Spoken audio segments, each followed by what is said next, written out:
Hey everybody, Alex Kozora, SteelersDepot.com.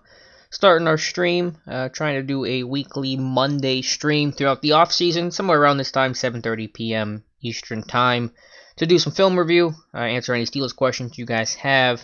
I know we'll let the chat get going here in a second, let some people join, maybe tweet this out a little bit later. Hey, Authentic Blonde, thanks for being in the chat, I appreciate it.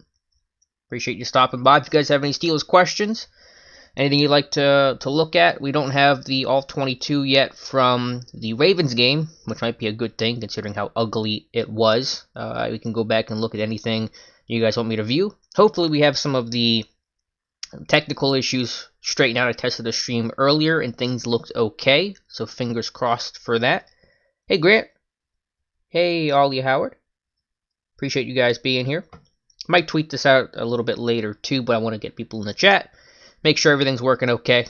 Like I said, for now, we have the Jets game going. Let me know if the audio is okay. Let me know if the video is okay. I think everything looks good. I tested it, like I said earlier. So you guys have any Steelers questions, feel free to drop one in the chat. And I'd be more than happy to answer. So right now, I'm just going to roll through the Jets game. Just letting it play out right now. But if you guys have anything specific you want me to talk about, feel free to comment.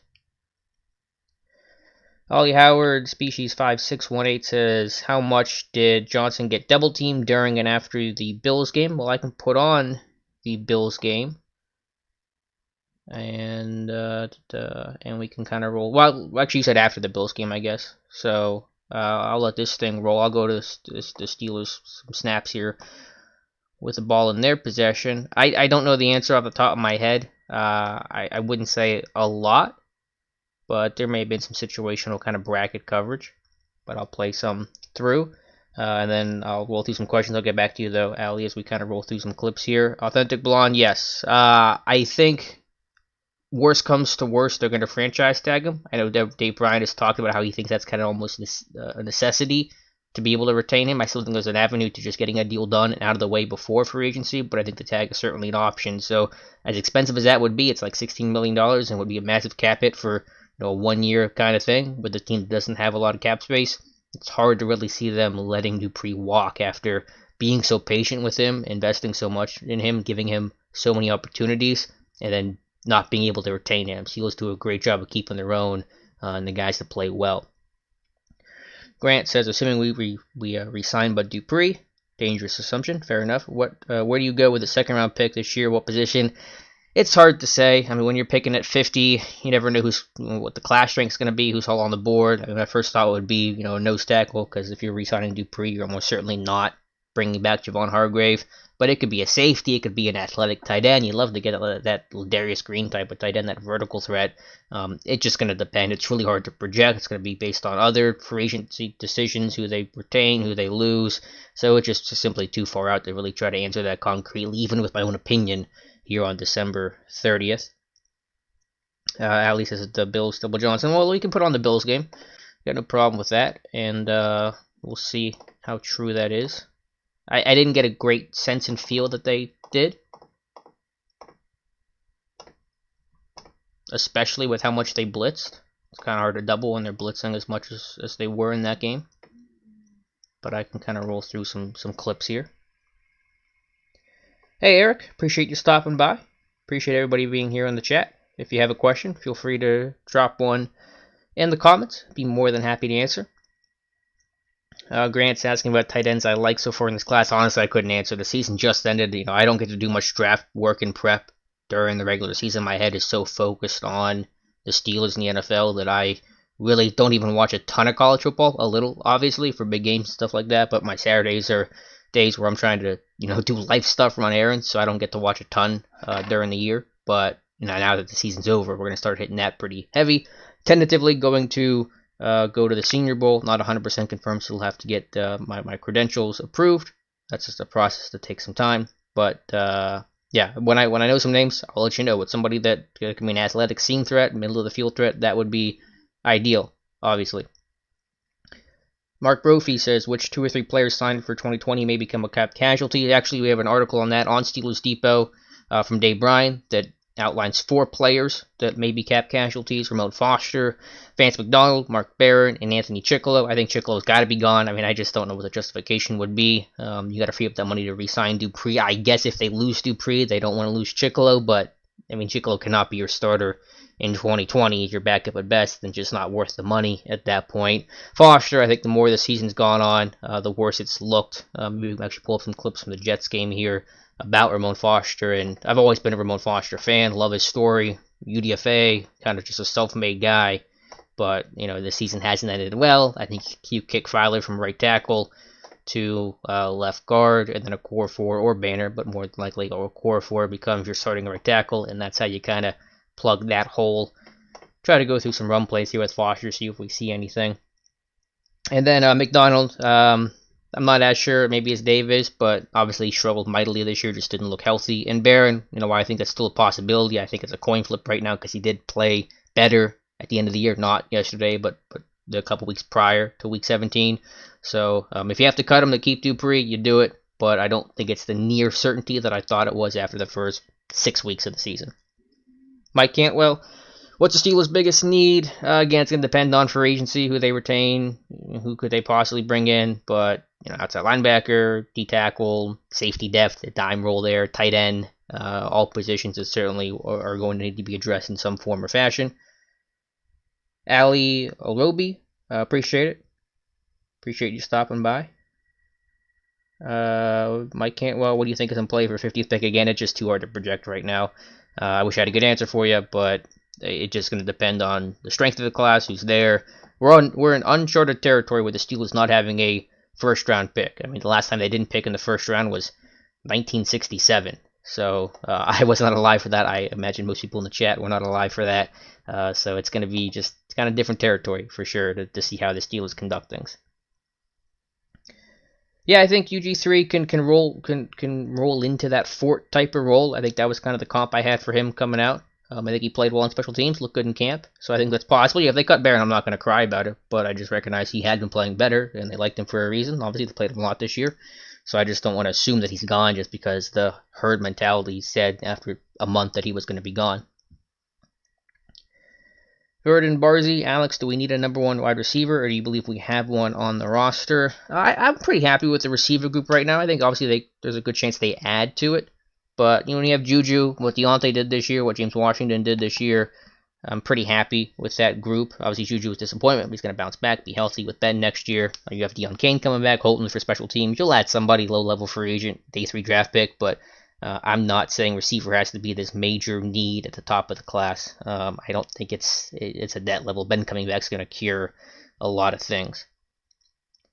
Soulverse, hey, you're back. I appreciate that. Appreciate you stopping by the chat. Dion Murray, appreciate your channel. Been Steeler fan since '79. Awesome, Dion. I appreciate you stopping by. I'm trying to find some plays with Foster because I know we talked about him in cap casualty earlier. It's hard to do this on the fly. There were a couple instances where I saw, just bad scheme and Foster's own issues. If I can try to pull up a couple while I'm still going through these questions. Devin Snowden saying we need a quarterback. I'm not sure about that. I mean, obviously I get the sentiment there, but I don't know what avenue you take to address that. Do you really want to go with the whole franchise thing again and use draft capital on a future pick? I don't want to really do that. A veteran would be nice, but they're expensive. Quarterbacks aren't cheap, so I'm probably going to look at somebody real low level. For this play, just random play here. Foster trying to make this reach block on the nose tackle, and he can't make it. You just see that lack of athleticism. He's never been a super athletic guy, but you're really seeing it hurt you here. There's bigger issues on this play, to be fair. You got Pouncey and Banner on the same guy. Joel Adams doesn't get blocked. No hat on him. It's just miscommunication. I think because the nose tackle slid down here at the last second, and it changed the scheme. It let Pouncey get to the second level. Banner didn't know that, and that's what screwed it up. But, Tomlin's talked about stacked boxes and young quarterbacks, and that's all well and good and true to a certain extent. But on this play, yeah, the box is stacked because you're in 13 personnel because 72 is eligible, and you have the hats to block it up, and you don't. And if you get a hat on Adams here, this could be a decent run. Instead, it's a loss of 1. So those are bigger issues than Tomlin's answer he gave a couple weeks ago after the Jets game about young quarterbacks and young receivers and yada yada. Devin, how much of a viable option is Paxton Lynch over Mason or Duck? I wouldn't count on it. I don't know for sure if they keep Barron. I just think there's better odds than what I thought a couple weeks ago, and that's all I want to say. I just want to recognize he was playing better. I mean, this is a guy that's a veteran that came to a new scheme, a pretty radically different scheme than what he had with Tampa Bay or the Rams, and that takes time to adjust. And you did kind of see him settle in. So I just want to point that out in my answer about Mark Barron. I don't want to say it was all bad because it wasn't all bad. It improved as the year moved along. Oh, sorry for the noise. My phone going off there. Give me 1 second to mess with that. Let me flip up some more plays of the Steelers offense from the Jets game. Dragon JZ, does Fichtner's seemingly inability to change his offense frighten you? Yeah, I mean, not happy with the job Fichtner did this year. Now, I understand, and the context is key and important, about how bad it was. I mean, I'm sure this was the most difficult year Fichtner's ever had to deal with in any capacity as a coach. But he doesn't elevate the talent of other guys. There's no constraint plays. You get some really unusual play calls, which granted can happen over the course of a 1,000-play season for any offense. But you just don't see him making guys better. And it's much like Butler, where you got to have great talent around him for your offense to succeed, which is what happened last year with Ben and AB and Juju and the offensive line playing really well. But I expect Fichtner to be back, like it or not, because he's Ben's guy, and they're not going to change OCs when you have a 38-year-old quarterback in your Super Bowl window with 2 years left. Just unlikely to happen. Nolan Braddock, Hayden had an amazing year, but I'm worried about his age. I mean, Father Time gets everybody, but I mean, he played better this year than last year, and he was healthy, and he doesn't look like he's old. And all I care about is how you play, and I'm happy Hayden's here. He had a great year. I mean, his tackling has been amazing. I don't. We talk about coverage and interceptions and splash plays, but his run defense, his physicality is awesome. There's a play in here. I wonder if I can try to find it of him taking on the pulling player, left guard, I think it was. I think it was late in the game when the Steelers were in their 3 safety look. They just kind of, I think, epitomized Joe Hayden. I think this is it. We'll find out together. 71's going to pull here, I believe. Yeah, he's going to pull. And you just see Hayden take on this block. Now, I mean, lineman cleared him out of the way. I mean, I guess he did his job, but you don't see too many corners that are willing to go low on a 220-pound left guard and make this play. But Hayden right here just going to go low, take him out of the legs, flip him over. That doesn't feel good if you're Joe Hayden, but it's late in the game. This is the Jets on their final drive. It's 16-10. They're in their heavy package, and the Jets are going to run the football, and you need corners that can do that, and that's some old school stuff right there from Hayden with the new school ability to create splash plays. So nice job by Dangerfield too, obviously. But that's a play that really sticks out for me with Joe Hayden. There was a play last year against the Ravens where he took on 230-pound Orlando Brown Jr., the right tackle for the Ravens, and took on the block, worked off of it, made the tackle on running back Alex Collins, which I think was my favorite play all year of Joe Hayden. So he's just a gamer. He's a physical dude, and super impressed with how he carries himself off the field, on the field, and just doing all the little things, all the dirty work. I'll go back a little bit here because we're almost at the end of the game. Go some second half action against the Jets. If you want to see a different game, let me know too, guys. Max White, what are mid-round tight ends looking like? Anyone, and you want the Steelers to select in particular? No, I don't have a name yet, but I'm so late to draft work. I'm not the guy that does draft stuff all year round. I just can't with the nature of Steelers stuff. So stuff I can talk about, a couple months from now. But right now, I don't have a lot for you, unfortunately. Sorry, Max. Mark, yeah, you're right about struggling, or Foster struggling to reach a second level. If there was some plays I could pull up easily here, maybe we could come across one where there was some schematic issues, but also I think just some limited athleticism type of issues for Ramon Foster. Let me see if I can try to find one. I don't want to take too much time on it, obviously, but I did have an article on Steelers Depot that highlighted some of those issues. Let me try to scroll through here briefly. I think they're kind of in pass mode in this late in the game. But I do want to try to find at least one play just to kind of highlight it, because I know we've talked about it a lot already in the chat.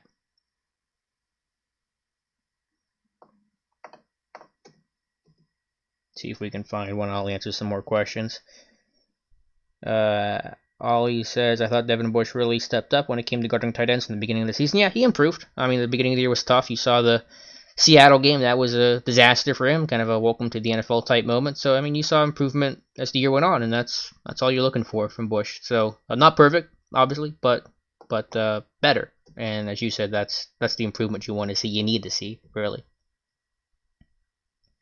Jeff Olin, what position should the Steelers address first in the draft? It's just going to depend on free agency. I wish I had good answers for you right now, but it's not like inside linebacker where it's smacking you in the face and saying, okay, they're going to take this spot. Because you're not even in free agency last year, they might address the position. It just didn't happen.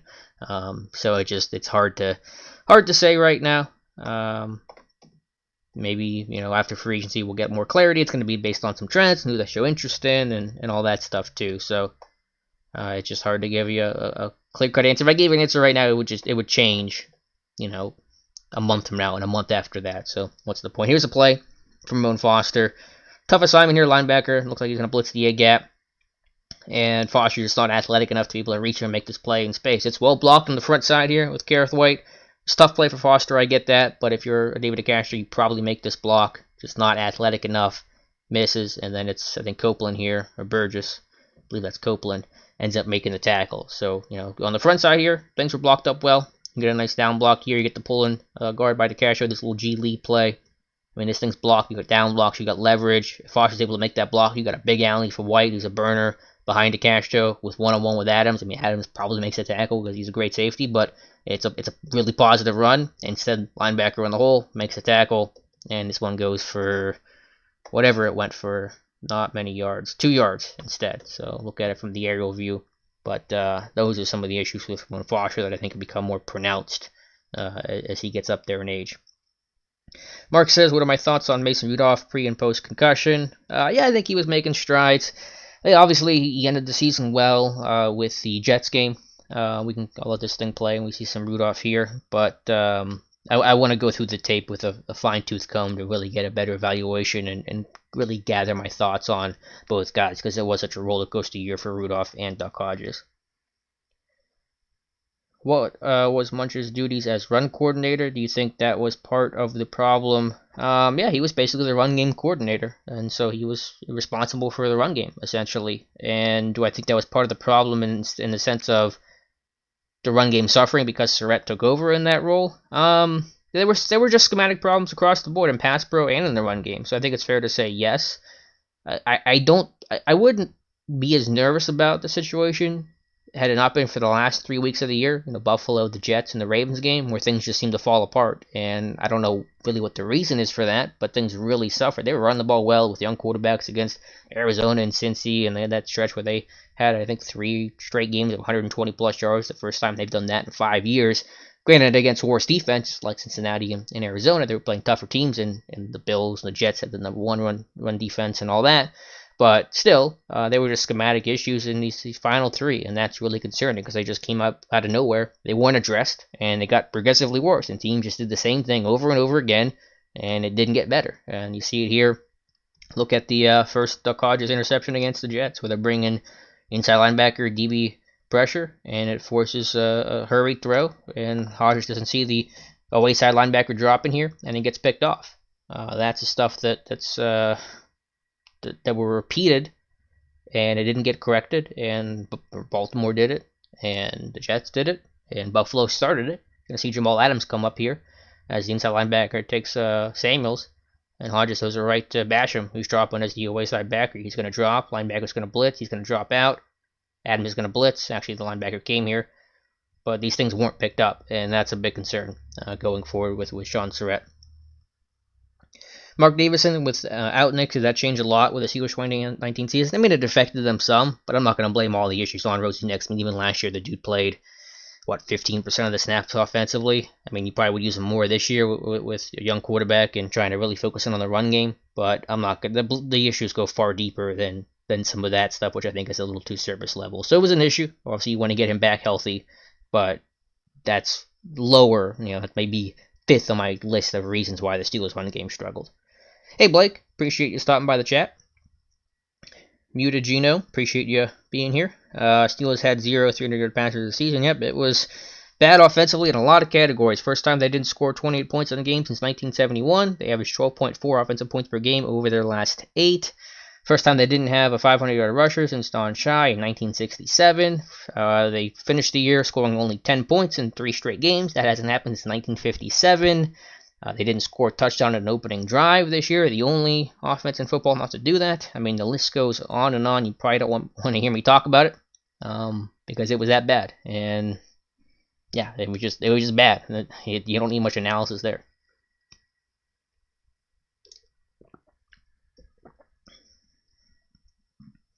I didn't realize the Steelers were only team to not score 30 in a game this season. That's a good stat in the sense that it's a bad stat, but I appreciate you sharing that.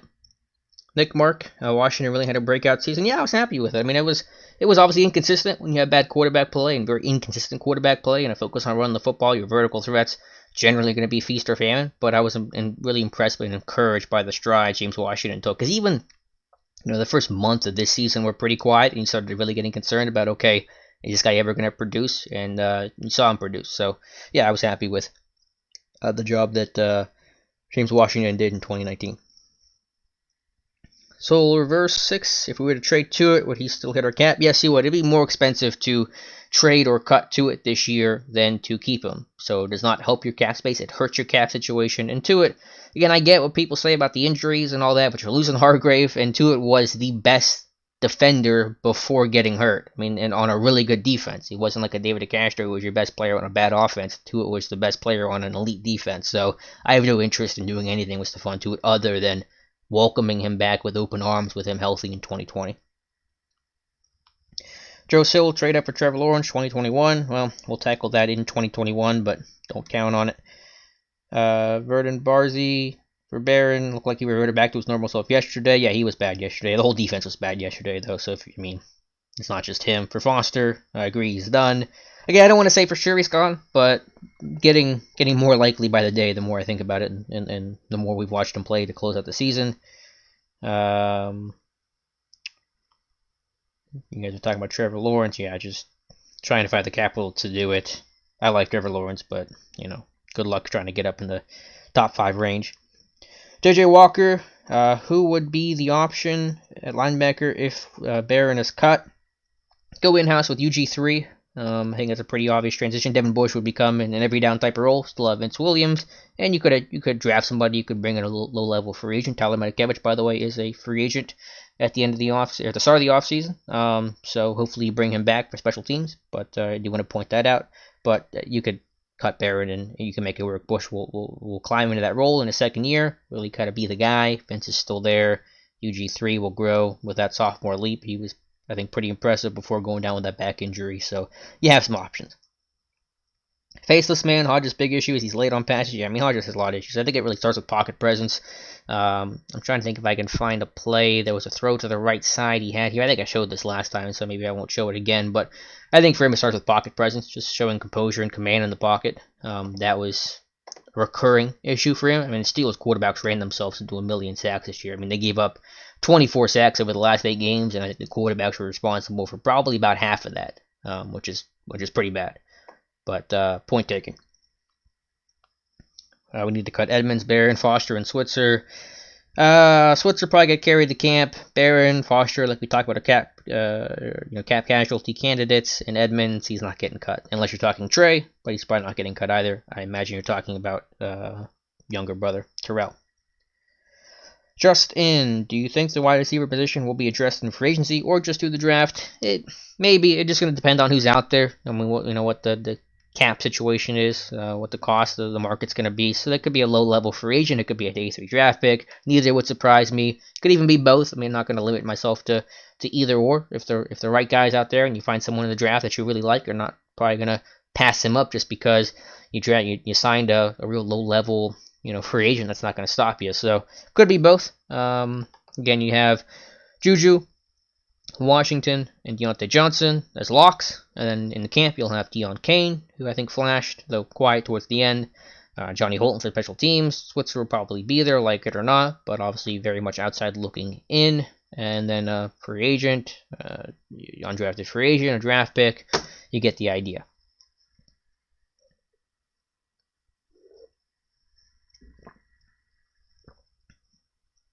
Dennis Sheridan, appreciate you stopping by. We scored less than our opponents for the first time since 2002. I didn't know that, so I appreciate you sharing.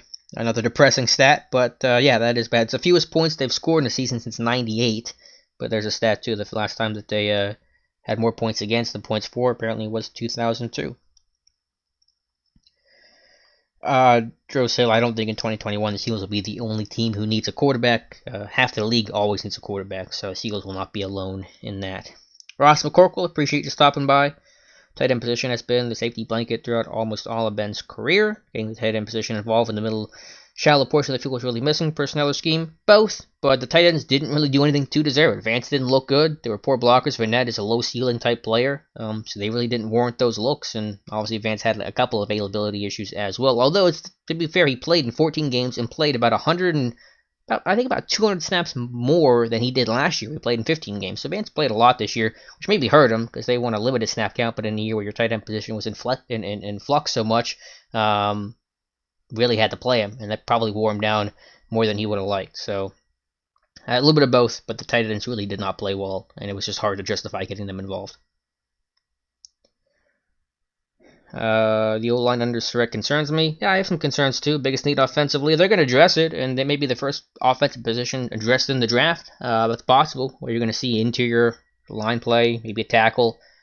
If my thought, we'll see, of releasing Foster, Finney's going to go, because you're not going to eat up the cap space that you created by cutting Foster to bring back Finney, plus bringing Finney back to cut Foster, a veteran in the locker room, is not going to go over well in that locker room.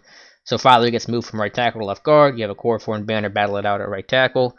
Then your depth is really hurting because you got really no one who's taking an NFL snap in terms of your backup role outside of the loser between a Corafor and Zach Banner. So you got Derwin Gray coming back, a 7th-round pick from this past year, and that's about it. I mean, you got J.C. Hassenauer, but I promise you, I watched him in camp. You don't want J.C. Hassenauer anywhere near the field for Pittsburgh in a meaningful game. Because you lost Patrick Morris to Denver, and the big one, you lost Fred Johnson to Cincinnati. How good would Fred Johnson look in a Seagulls uniform right now? Unfortunately, not the case. Fred Johnson played apparently well in Cincinnati for the last, I think, 2 weeks. So, long story short, yeah, offensive line will be addressed. Faceless Man, Ben's going to come back to a 2019 Brady-esque season. So, yeah, I mean, Ben comes back, even if he's hypothetically, and I know these are arbitrary terms, but 80%, I mean, with this defense, I mean, what if this offense was 80% better than what it was this year? You got a Super Bowl potential team, so really looking forward to that. Why are we so good at drafting receivers? That's a great question. I wish I had a good answer for you.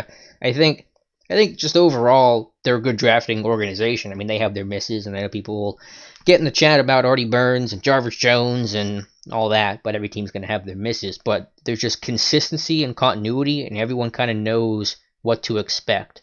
When you have the same scouts, they've had some of the scouts have been there for forever, really almost the entire Colbert era, whether you're talking Phil Kreidler, the college scouting coordinator, Dave Pettit, an area scout, a lot of guys that were Steelers who kind of know what the organization is about. Mark Bruner, my guy Chidi Iwoma, who's a Bledsoe scout. Bruner's an area West Coast scout. Dan Colbert, Kevin Colbert's son, is one of the scouts. Mike Butler's been there for a long time.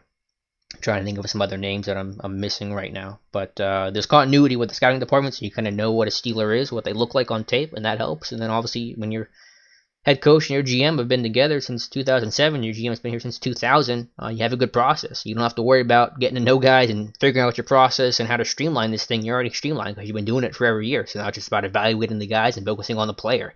You have all your, what do you want to call it here? T's crossed. I's dotted, T's crossed. I think I'm losing the phrasing here, but you get the point. You have the details all figured out, and that helps you just focus on the evaluation of the player. And plus, there's just a priority on, I think, character and stuff like that, and that always helps the player, avoid busting out because they were poor character and didn't succeed for off the field type reasons. So a long answer to your short question of why are they that good at drafting receivers, and also just some luck too. I mean, you get lucky in the draft, you find some good guys, and that's how it goes sometimes. Marcelo Rodriguez. Hey, Alec, would you extend Connor for around $8 million a year this offseason? No. I love James Conner, most talented back on the roster, but I can't have a long-term commitment to him with that injury history for the position where guys generally don't get healthier the more they play. So would not extend Connor this offseason, especially with all the other guys you need to get done, like Dupree and Hargrave. If you don't get Dupree done, and all the guys you got to try to re-sign. It's fake a factory, Juju not a number one. I mean, I don't even know what that means. I don't like to look at it in terms of number one and number two. I look at it just positions they play, X, Z, and slot. But he'll bounce back next year. I'm not too worried about Juju. I don't know how to say your name, so I apologize. So I'll just say the question. Running back has to be high priority in the draft, in my opinion. I mean, I get what you're saying. I don't know. I mean, everyone's going to come back next year. You're going to have Connor and Snell and Samuels and White and Preston, Trey Evans, even for special teams value. Those guys will all be back, so you can add another to the crowded room. I get that, but I think you just kind of roll with the group. Snell can take a step forward. He was really impressive this year. White looked good coming, off the Bears practice squad. So I would, my opinion would differ a bit. I don't think it's as high a priority as you do. NK, appreciate the love there. What do you think about Ben? I'm still not sure what the injury was. I know people said Tommy John. You're saying the nerve damage.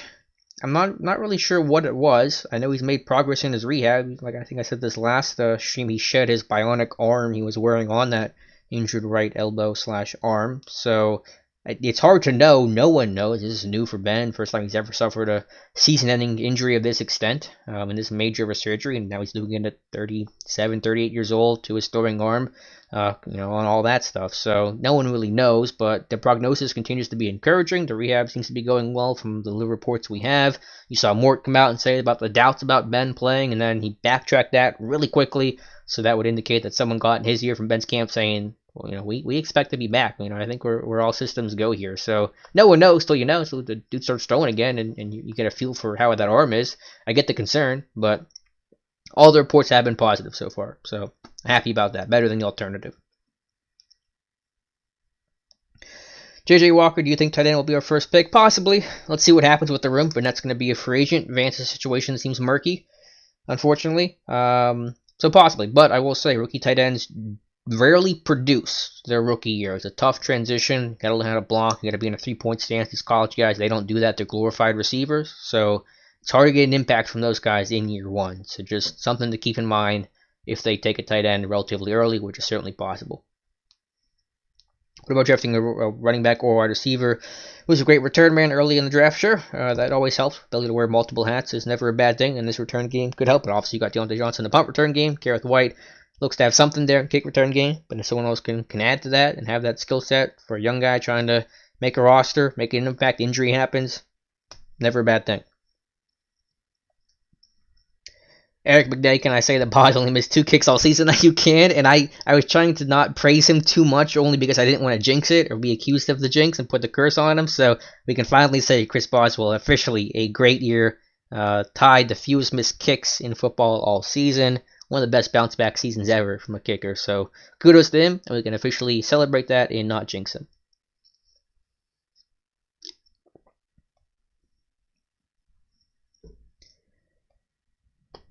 Alright, let me scroll through here. What's up with the no challenge on the Johnson catch? So Tomlin had a review guy. He does in Terrell Austin, but that was not a catch. Johnson's hand was out of bounds. And I'd show the broadcast tape, but I'm a little nervous about copyright stuff, so I can't show it. But if you go back and look at it, or maybe if you have coaches tape for the next stream, he was out of bounds. The left hand came down before the left foot, and so it was the right call on the field and the right call not to challenge. Oh wow, this got a lot of comments. I apologize. I've been joining on too long and not even paying attention to the stream here, unless you guys are talking to each other, which maybe you are. So that's cool. It's no problem. I'm dying to see a healthy Ben thrown to a second-year Deontay Johnson. Yeah, a really good year for Deontay Johnson. Again, I should show some specific clips of his route running, but trying to do a needle in a haystack type thing. Here's one random catch apparently he had, according to this. Oh, this is the RPO from Hodges. Yeah, I mean, Johnson with a really good year. Led the team in receiving, led all rookies in receiving catches, which is the first Steeler to do that since 1939. It's the first one in 80 years. So, yeah, really good year for Deontay Johnson. If Pouncey is out, could there be any saving if we cut him? I'm not sure what his situation is. I don't think you're going to get savings. If you are, it's not going to be much. And I don't believe his injuries seem to be super serious. Nothing that's going to impact 2020. And again, I have no interest in cutting Pouncey when you have Foster, who could very much be out the door. I'm not going to cut two veteran guys lining up next to each other. Just not interested in that.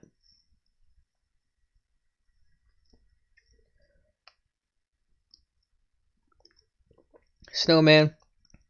They need Jay Wobble. We haven't had a good nose tackle since Big Snackless, and I love Javon Hargrave. I love what he's done. I love his story.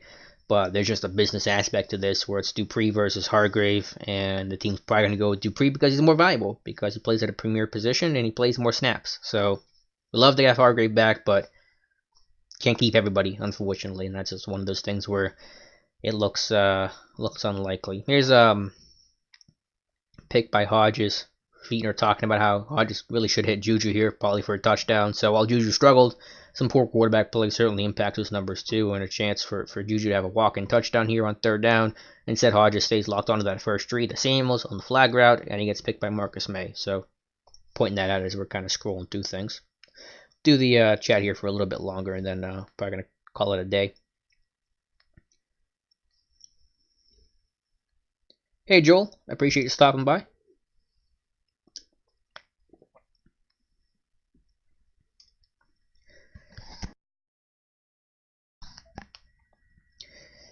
I can see Zach Banner maybe getting a bigger opportunity next year with Matt sliding in to take Foster's spot. Yeah, if that scenario plays out, Banner can at least compete for that spot. I mean, I do think it would probably ultimately go to a core 4, but I mean, we thought it was going to go to a core 4 this year, and Banner beat out at core 4, and Chooks was inactive for all but 3 games this season, so I don't want to assume anything about Banner and his prospects. So that's a fair point.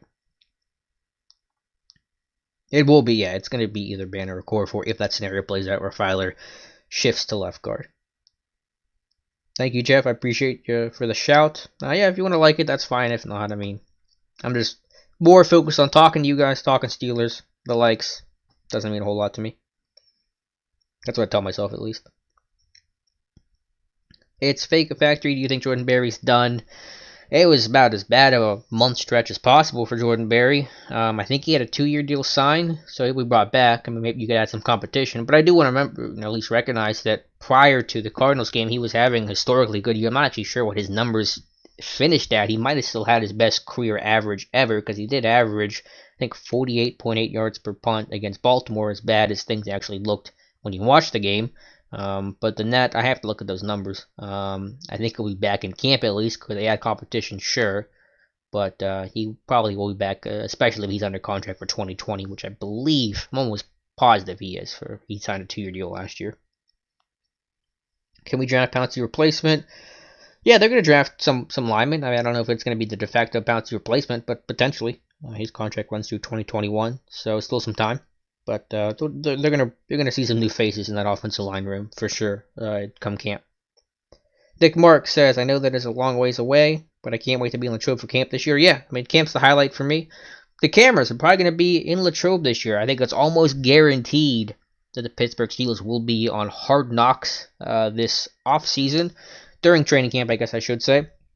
I believe only 4 teams are going to be eligible, assuming that the Cowboys and Jaguars fire their head coach. It's going to be, I'm hoping to remember this list here, Detroit, Denver, Arizona, or Pittsburgh. Those are the 4 that will be eligible. And again, the criteria is you can't be on Hard Knocks for at least 10 years. If you don't have a first-year head coach, and if you've missed the playoffs in 2 straight years, you become eligible. You cannot refuse Hard Knocks. And if you have that lineup of Denver, Detroit, Arizona, or Pittsburgh, from a rating standpoint, from a storyline standpoint, what would you do if you're a producer for the show? You're going to choose Pittsburgh. If you're a producer for the network, I guess I should say. Steelers are going to be on Hard Knocks this year. So, but yeah, camp's a great time. My favorite time of year, Latrobe, St. Vincent College. If you've never been to St. Vincent College before, go if you're able to, by any means possible. It's a beautiful campus. It's a great environment. There aren't many places where you can show up for free and have that access to players and just the environment. Most places and teams are staying at home, staying at their facility. They're not having these camp-like things, and the ones that are charge you an arm and a leg to attend practice, and maybe some teams will have 1 or 2 open practices, the rest of them closed. So Pittsburgh's really unique, and very few teams that operate like Pittsburgh has when it comes to training camp. So if you can make it out there, It's a gorgeous place. It's a lot of fun. You don't have to spend $1 if you don't want to. They do have concessions and stores, and it's a nice little town with troves and shops and places to get a bite to eat. So recommend it for sure if you haven't gone. Put that on your bucket list. Joel Coleman, do you think we blitz enough on third down? I think I saw a stat that said the Steelers blitz less on third down than any other team in football. I haven't confirmed that for myself, but the Steelers led the league in sacks this year. They got Watt, you got Dupree, you got Cam. I'm cool dropping 7 into coverage, letting those guys eat, so I didn't have an issue with it. Dustin Webster, no way we let Dupree go. They have franchise tag, authority, so if worst comes to worst, you can tag them. That's going to cost you a lot, but it's hard to see Dupree letting Dupree walk after the 11.5 sack season he's coming off of. NK, do you think that Fichtner enables Ben? I feel like he's an average to below average OC. Would there be any way that the Roonies might ruffle feathers a little bit and prompt Tomlin to change OCs? I think that Fichtner is Ben's guy, and that's why Fichtner is the OC.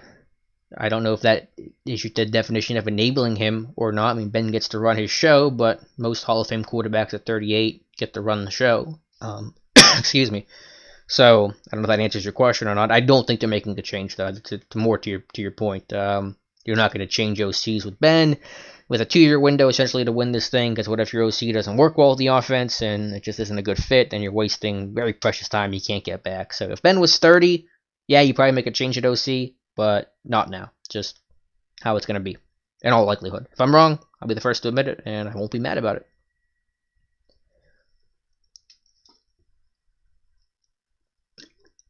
Israel good.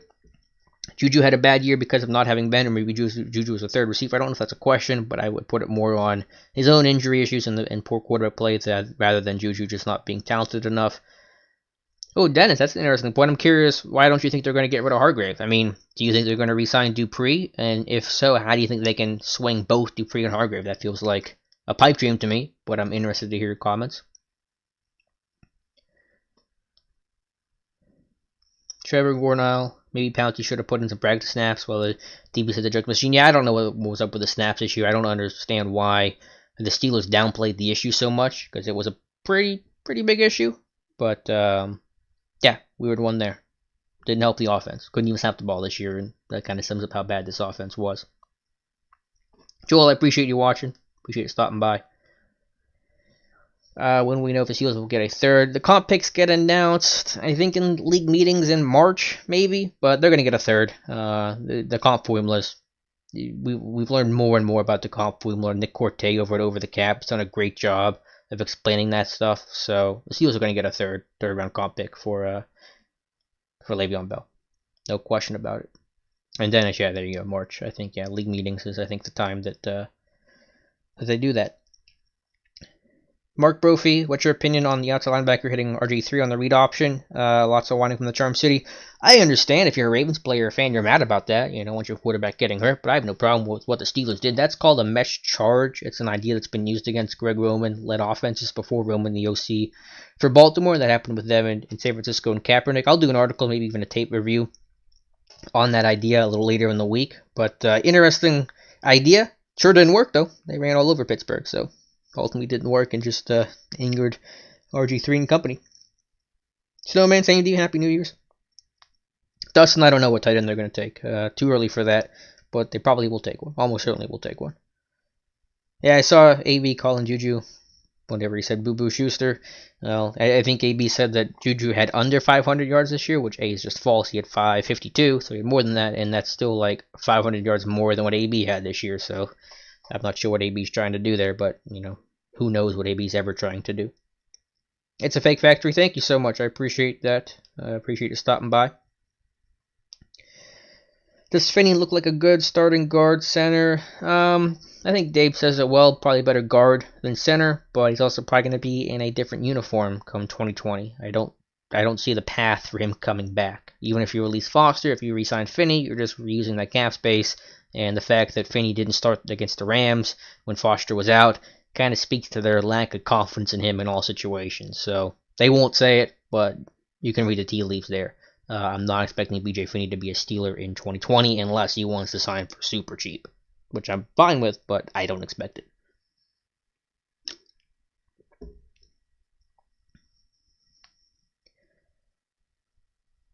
Alex, or also, do you think that's the blueprint for next year when we play Baltimore with Lamar Jackson? I mean, that's something you can do every time, and obviously Baltimore seemed to handle it well. So I get the idea.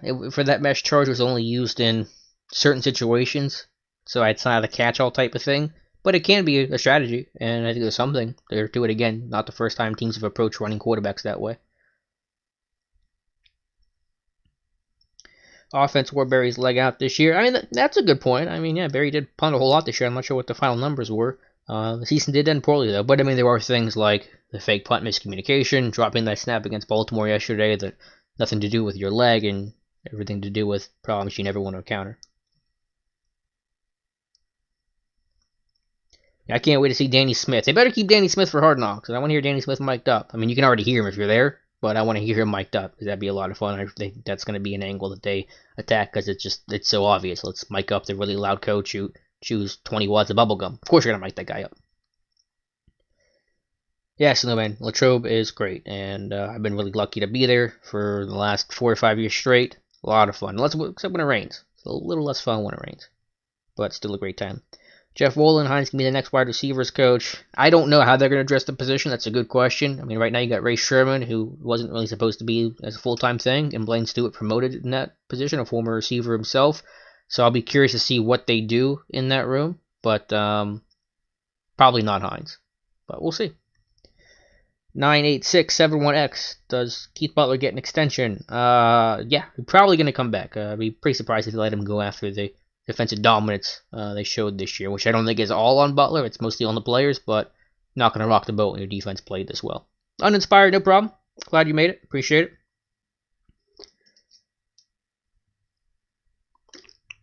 Nick Mark, for what's going to be Ben. We're all watching at camp. That's true. Not the backups. Ben's got weapons next season in Johnson, Juju, and Washington. I'm excited. I'm excited too. I'm with you, Nick. Yeah, it'll be interesting to see their approach. You know, Ben's old schedule was, this past year and previous years, it was full day, half day, rest day. I'm curious to see if they have any change in that approach. Does he get more reps because he's had a year off? Do you want to work that arm? Do you have less reps or fewer reps, whatever the phrasing is here, grammatically correct? Or do you have fewer reps because you want to worry about wear and tear and kind of a load management, to steal an NBA term? So don't know what their approach is going to be. It's all going to be based on just how he feels and health and all that. But you're right. We'll be watching number 7 like a hawk. Do I think Barry will be gone now? No, I think he'll be in camp next year. Will he be the Steelers punter in 2020? Not positive, but he's under contract, so they'll bring in competition in a worst-case scenario for Jordan Berry. I'll click through here. What will Rooney say about the team going forward? Rooney says kind of the same thing, which is fine. He doesn't want to be, he's not Jerry Jones, but, we got to play better. Usually gives a couple indicators about the biggest issues with the team. This year, obviously, going to be quarterback and turnovers and loss of Ben. So I don't think we're going to hear a whole lot earth-shattering from Rooney. We better sign Bud or tag him. So if you're saying they're going to say tag Dupree and sign Hargrave. Financially, listen, Omar Collins is a cap wizard. I'm sure you can theoretically make that work, but you're going to have to really do a lot to get there and create that cap space. I'm assuming now you're going to say you're cutting Foster, Barron, Vance, Chick, doing a lot to create that space. So it looks good. It looks good, and obviously you would love to have both those guys back. Both playing well, both deserve a contract, but financially it's going to be tough. I just want to make that clear.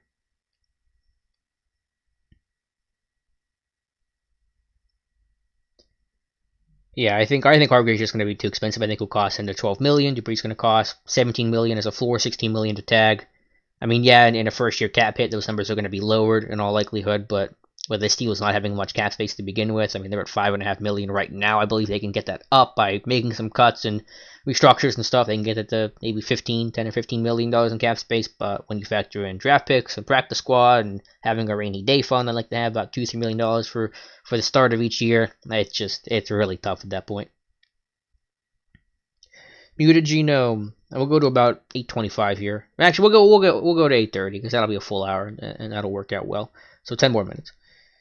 Poor quarterback play essentially tanked the season. In hindsight, going with two inexperienced backup quarterbacks was a mistake. Do you fault Tomlin for not having the foresight to avoid this?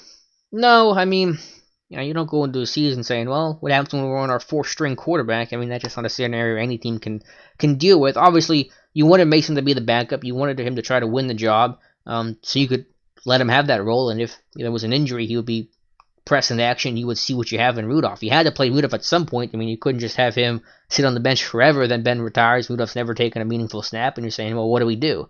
I mean, you're in a really tough spot then. So it's hard to fault the team when so many quarterbacks go down, how bad it was. I understand in hindsight, yes, you would like to have that veteran. They did try to go after Landry Jones. I know that's not a fan favorite over here, but when Ben went down, they wanted to sign Landry Jones, and they were blocked by the XFL. So they did try to go after a veteran that could pick up the system, but I know I know the hindsight game's easy to play, and I get what you're saying, you say to Gino, but I really don't fault the Seagulls for that. I understand why they did what they did.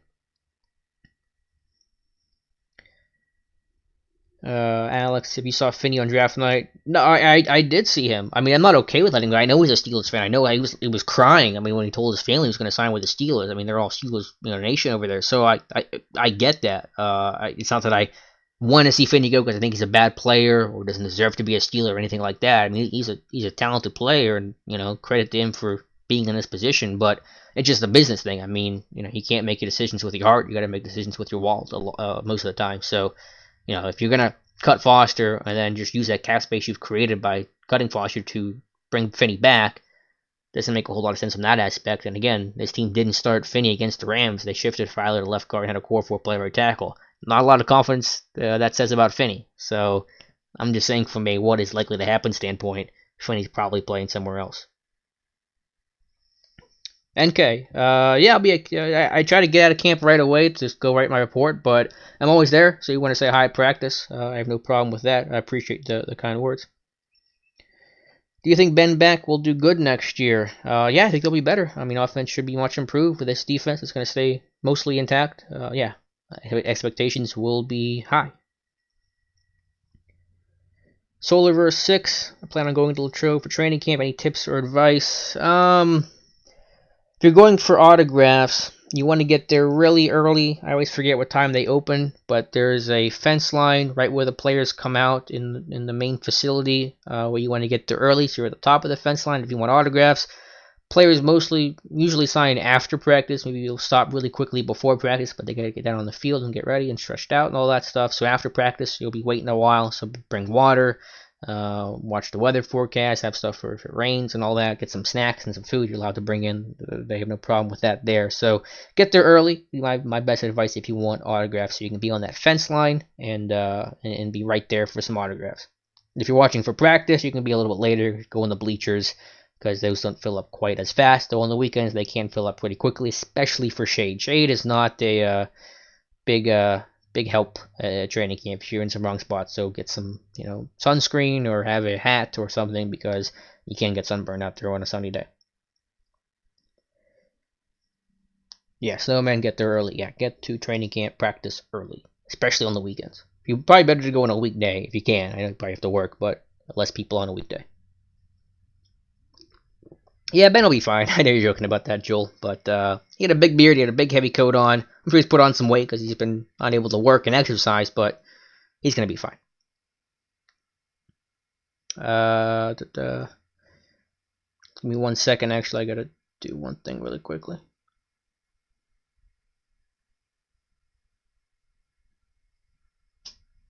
Alright, sorry, just work things. Where are we at here?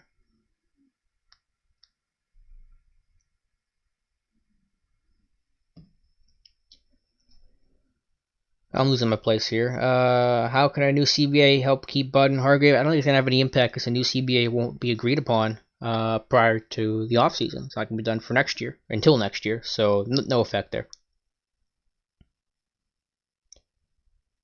Do you think we need a new offensive coordinator? I wouldn't be opposed to it, but I just know the reality of it is that probably not going to happen. So, sorry. Is Vanette worth re-signing? Hate to lose that fifth. I get that, but that's the whole, sunk cost fallacy. Throwing good money after bad. If he wants to be super cheap, sure, I guess. But unless you release Vance or whatever happens with Vance, I'm not particularly enthused about bringing Winnett back. I mean, for the minimum, really wouldn't pay him more than that. It would suck to lose that fifth, I agree. Cut Artie Burns and Dan McCullers. Worthless Butts is a great start to the offseason. Well, Burns is a free agent. He's not going to come back. He's admitted as much. Dan, I think he's under contract. I mean, they could just bring him back for camp, but at some point, you got to move on from this guy. What has he done for you? Yeah. So Burns is gone. And Justin Lane will take his place. Has already taken his place. Eric McDuffie, do you see any circumstance where the draft order changes for us in the earlier rounds? Are you saying the team's going to trade up? Probably not. I mean, again, impossible to predict right now, but they don't have a whole lot of draft capital, so not really seeing that changing. When they use Banner as another alignment, isn't that telling the other team it's a run? Did they ever throw from that formation? I'll have to look at the final numbers. I think prior to this Jets game, the last time I looked at the numbers, they had run the ball about 85% of the time and thrown the ball about 15% of the time with Banner in the game as an eligible receiver. So a lot of runs, but not all. But point taken there. Is there a limit on comp pick? Yes, there is a limit. In a sense, they only give out, I think, 32 comp picks. So there is a limit in that sense of it. I mean, teams can get multiple. I don't know what it's going to look like beyond 2021 or beyond 2020. I mean, yeah, if you lose Bud and Hargrave, you're going to get some comp picks. You'll get one for Hargrave for sure. That stuff gets complicated. But short answer is yes, but if you're losing a lot of big name guys, you're going to get your comp picks. Calvin Cummings, who do you think we can grab in free agency this offseason that will help the team? I don't know. I haven't looked at it really yet. I mean, I've only kind of briefly glanced at some nose tackle names like a Michael Pierce or an Andrew Billings or Jordan Phillips will be really nice in his Steelers uniform, but he's probably going to be expensive, and I think he likes Buffalo and probably stays there. So we'll recap that. I do a free agent wish list before free agency every single year, so we'll have that a couple months from now. It's December 30th. I don't have to have all the answers today, so I wish I had a better answer for you, but I just don't right now, Calvin. Tim McCullough's credit, Dennis, I mean, he has played better these last 2 years, but his better is still not very good, so I'd like to move on. But they have to solve the starting nose tackle position. They probably don't want to have to create another one for the backup nose tackle spot. So if Dan returns, I mean, it wouldn't be a shock because he still is under contract and carried him to camp, and what does it hurt? JP Fitta, you think we would do Hard Knocks? They have no choice. They can't say no. They're eligible for it. They've met all the requirement that they can't refuse it. They have not been on there in 10 years. They do not have a new head coach, and they have missed the playoffs for 2 straight years. So they don't have a say. Can Bugs McCullers replace Hargrave at nose? McCullers, no. Bugs really isn't a nose tackle. I know that lines get blurred based on sub packages, and really there is no nose tackle and 5-tech, and it's all kind of blurred. But no, and not confidently, at least for Bugs. I mean, he's really more of a 3-tech, 4-eye, not a real 0 and 1-tech. I think I've seen some encouraging things from Bugs, but not to replace Hargrave at nose tackle. Fed might be able to move to O-line. That's harsh but fair. Eduardo Hoyas, hey Alex, hey man. Do you think Connor and Juju get extended? I don't think Connor gets extended. I just don't think you can justify that investment right now. And Juju, while I think that would be possible, I think if you're Juju, you'd rather bet on yourself. And so I had a really bad year. My value's low. I'm not going to get what I probably could get if I have a really good year in 2020. So I'm going to bet on myself and hope for a great year with Ben coming back and myself being healthy and have a year that's more similar to 2018 than 2019. And that'll recoup my value and I can cash in big then when I'm set to be a free agent without the 5th-year option as a second-round pick.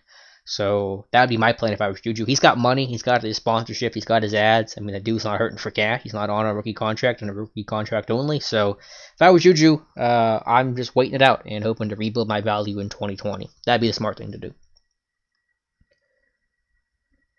Okay, if teams can only get up to comp picks or 4 comp picks, then there you go. But most teams rarely go over that limit. And again, if you're losing a couple big name guys, you will get your 3rd-round picks. What's everyone think of Annette? What should we bring him back? Only for the minimum. Nick Mark, I know you and Dave have covered it a lot. Do you think Colbert knows what the defense, that the defense, O-line, and Ben have a short window to win a ring? Yes, absolutely. I mean, why do you think he traded up for Devin Bush for the first time trading up for a player since Antonio Holmes, only the third time in Colbert's tenure as GM that he's traded up for a player in the first round? Why do you think he traded away a first-round pick for Minkah Fitzpatrick for the first time since 1967? This team will not be picking in the first round. He's been as aggressive as ever, and he really has been for the last couple of years, signing Steven Nelson and Barron and Moncrief in free agency. Granted, obviously Moncrief didn't work out. Barron not great, and Nelson was the one hit. Joe Hayden 2 years ago, or whatever it was, 3 years ago, the biggest contract to a free agent ever. I mean, the dude's been aggressive. No one knows more about this window closing than Kevin Colbert, and Colbert's about to retire himself. I mean, so he wants to win too because his window's closing. So Colbert knows that you got 2 years to do this thing for himself and for Ben. Have you seen enough of Kozora Skipper to know that he's starter capable? No. I mean, I was all about Kozora Skipper during camp, but I mean, there's a difference between camp darling and starting outside linebacker in the NFL. Pretty big difference. But excited he's back. Excited to see him in camp next year. Hopefully loses some weight, be a little bit more flexible, a little better in coverage, and running down kicks and punts. Yeah, I do have Zach Gentry. I mean, really not much to learn from him this year, but he'll be back. But it's not going to stop me from addressing any sort of tight end move, adding one in free agency or the draft. How did they turn it around so quick? I'm not sure what you mean by that, besides Jackson. I'm not sure you're talking about Lamar. How did the Ravens turn it around? Oh, okay, I see what you're saying. The Ravens were horrible. Well, having a Lamar Jackson, having the MVP helps. I mean, you have a Lamar Jackson type, that's good, but they know who they are. They want to be a run-first team, and they got a ton of guys that can do that. They have a team built around that, so they have their philosophy, and they stick to it. And then I think Harbaugh's just embraced analytics. I mean, he's done a good job of being aggressive on fourth down, and one of the most aggressive teams on fourth down. So they're kind of leading the charge on that, or at least tops in football, right up there with a couple other teams in that department, and that's probably let them be more successful.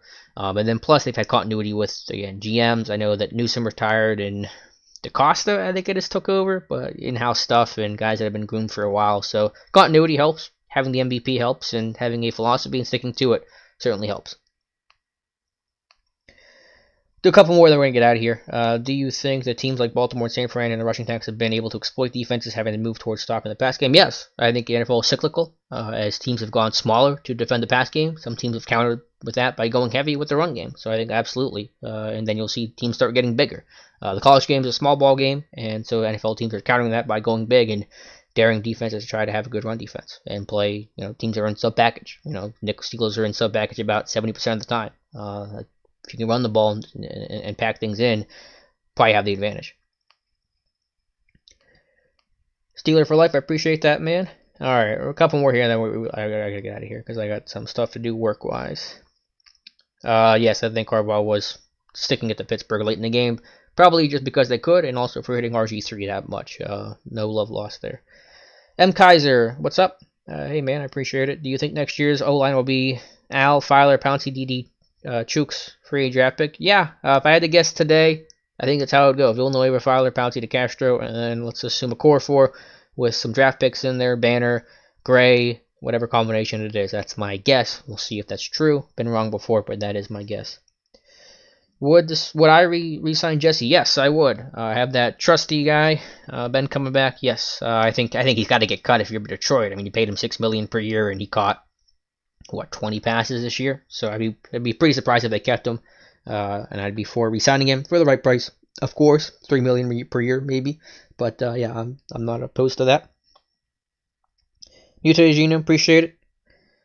Keith says, what's your answer to improve the line? Just have better answers. I mean, schematically, there were a lot of problems. I mean, the line didn't play particularly well at points, too, individually, but schematically, this team was a mess. So go back to the drawing board, have more answers about six-man protections and blitz schemes and how you're going to respond to some of these things. I do think that, when you have young quarterbacks like Hodges and Rudolph, they have less freedom and ability to change protections and handle some of this stuff. Obviously, when you get Ben back, he's going to have more freedom, and he's seen it all before. Nothing's new to him, so that's going to help. I'm sure they were a bit hamstrung by the lack of freedom the quarterbacks had. But when it happens 2 and 3 games in a row, it's like, okay, you got to have some game planning here to fix this stuff that you know is coming when you're playing aggressive defenses like the Jets and the Bills and especially Baltimore, who blitz more than any other defense this year. So that was a disappointment. If it happens in game, like the Buffalo game, it was ugly, but you go, okay, in game it's hard to adjust. You got a rookie quarterback. Let's just fix it for the Jets game. They didn't fix it for the Jets game, and they didn't fix it for the Baltimore game, and that's really what irks me. So that's an indictment of coaching. I think Deontay Johnson has potentially be our best receiver, with Juju's number 2. I think they're both really good receivers with really bright futures. I'm not interested in putting one as number 1 or number 2. Doesn't mean a whole lot to me, but both are talented. Joel, appreciate it. Thanks for stopping by. Gary, okay, Gary, I appreciate, because I don't know how to say your name, Vergen, but I appreciate it, Gary. Appreciate you stopping by. I'll try to remember your name, because it'll be easier for me. What do I think about James Washington next season? Or what do I think about his season? I think it was impressive. I mean, for as tough as the offense was, how rough things were in the past game, I saw the signs I wanted to. I saw the improvement, so that was good. Nick, I appreciate you stopping by. Yeah, I'll wrap this up here in about a minute or two. So I have 1 or 2 more questions, and then I'm going to bounce. Why doesn't Feetner run any running back screens? Not having Connor doesn't help in that regard. I don't know. I'd have to look at the number. Did they really run fewer screens? It kind of felt like they did, but I'd have to look at data for that. They didn't run anything well this year. Tight end screens were a disaster. By the way, they tried to run 2 of the last 2 weeks, including 1 in this game. I think it was a 3rd and 5. I know we haven't talked to the tape a whole lot, but it is kind of difficult to do midstream. I do want to show this play, though, on a 3rd and 5 tight end screen. It was the same screen that led to the fumble against Baltimore Sunday late in the first half. They called the same thing on the same yard line, slightly different down in distance. But let me pull it up if I can find it. Maybe it was in the first half.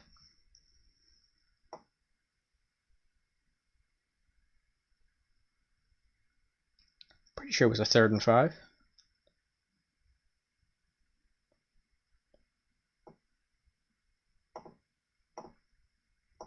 Well, now I just have awkward silence, so I apologize. Right now it's really bugging me, because I know what happened in the Jets game.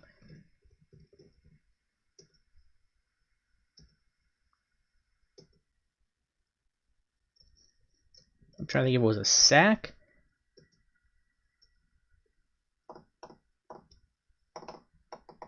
I apologize, but now I just want to know the answer. Like, I'm just mad whenever I don't know. Here it is. Yeah, this is a tight end screen that they had run. They did it again Sunday against the Ravens, and it was also bad.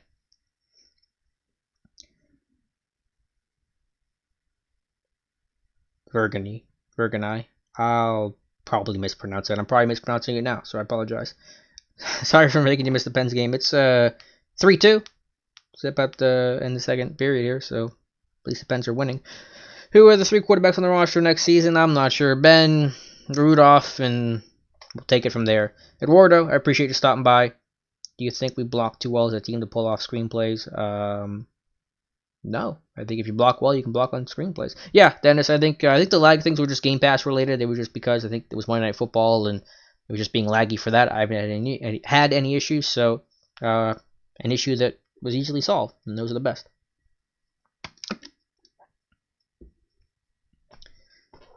No, I know that you can watch it, but I'm glad the Pens are winning. All right, guys. I think we're gonna call it. We'll try to do these every Monday around 7:30 Eastern time. The schedule may change a little bit. I'll let you know. Should the Steelers draft Travis Etienne, Paris Snell, probably wouldn't invest in a running back that high, though I like him. This is a good running back class in general, so I mean that's something worth mentioning. But all right.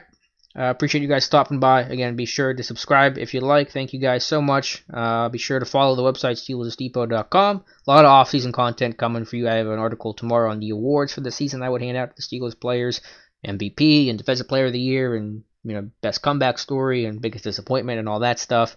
And follow the site, Steelers Depot. Subscribe if you'd like to. If not, that's fine. Follow me on Twitter at @Alex_Kozora. Thank you guys so much for watching, and we'll talk to you soon.